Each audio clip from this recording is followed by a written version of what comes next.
कहानी जब अनारों में रस सूख गया। एक राजा शिकार खेलने के लिए जंगल में जा निकले। शिकार का पीछा करने की गर्मी में वो अपने साथियों से बिछुड़ गए। कड़ी धूप में घूमते घूमते प्यास के मारे निढाल से होने लगे। संयोगवश जंगल में एक ऐसे स्थल पर पहुंच गए जहां एक बहुत सुंदर बाग था। वे बाग के भीतर चले गए, परंतु एक साधारण शिकारी के लिबास में होने के कारण राजा को बागवान पहचान न सका। गरीब ग्रामीण बागवान यानी माली पहचान भी कैसे सकता था? उसने कभी राजा को अपनी आंखों से देखा ही नहीं था। राजा ने माली से कहा कि वो उन्हें पीने के लिए कुछ ला दे, क्योंकि प्यास से उनका बुरा हाल हो रहा था। माली सीधा बाग में गया और अनार के वृक्ष से कुछ अनार तोड़कर उनके रस से भरा एक बहुत बड़ा प्याला ले आया। राजा उस रस को गटागट पी गए, परंतु उससे उनकी प्यास न बुझी। उन्होंने माली से एक और रस प्याला लाने को कहा। माली अनार के वृक्षों के झुंड में चला गया। उसके जाने के पश्चात राजा ने अपने मन में सोचना आरंभ किया, ये बागवान बहुत अमीर नजर आता है। ये व्यक्ति एक आधे मिनट में ताज़ा रस से भरा बहुत बड़ा प्याला मुझे लाकर दे सकता है। ऐसे समृद्धशाली व्यवसाय के मालिक पर भारी आय कर लगाना चाहिए इत्यादि। दूसरी बार माली को विलंब हो गया और विलंब होता चला गया। 1 घंटा बीत गया, पर राजा के लिए रस का प्याला लेकर ना लौटा। राजा को आश्चर्य होने लगा, ये क्या बात है?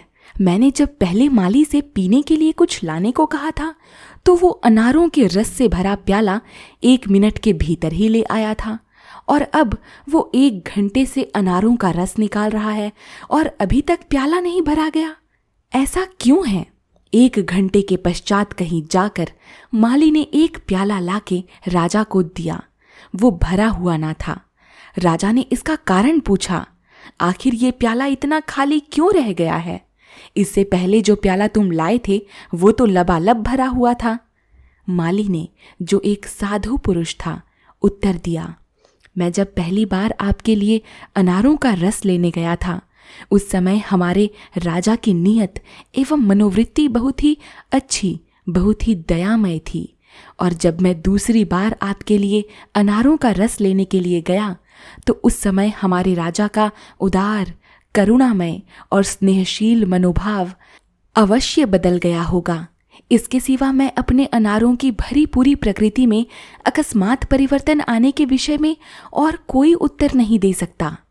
राजा ने अपने अंतरात्मा में झांका और देखा कि माली का कहना पूर्ण रूपेण सत्य था। राजा ने जब पहले बाग में प्रवेश किया तो उनका मन लोगों के प्रति उदारता, प्रेम और दया से भरपूर था। यह सोचकर कि ये लोग बहुत गरीब हैं और सहायता की आवश्यकता रखते हैं, परंतु जब वह बूढ़ा व्यक्ति उनके लिए अनारों के रस का भरा पूरा प्याला बहुत ही थोड़े समय में लेकर आ गया तो राजा का मन बदल गया, विचार बदल गए, दृष्टिकोण बदल गया। मन विपरीत दिशा में सोचने लग गया। राजा की ओर से प्रकृति की अनुकूलता, विमुखता, प्रकृति के शाश्वत मंगलमय विधान के विरुद्ध आचरण बाग में अनारों पर प्रभाव डाले बिना न रहा। जिस समय राजा द्वारा प्रेम के विधान का उच्चतम हुआ, उसी समय वृक्षों ने उनके प्रति फलों को रस से सिंचित किया।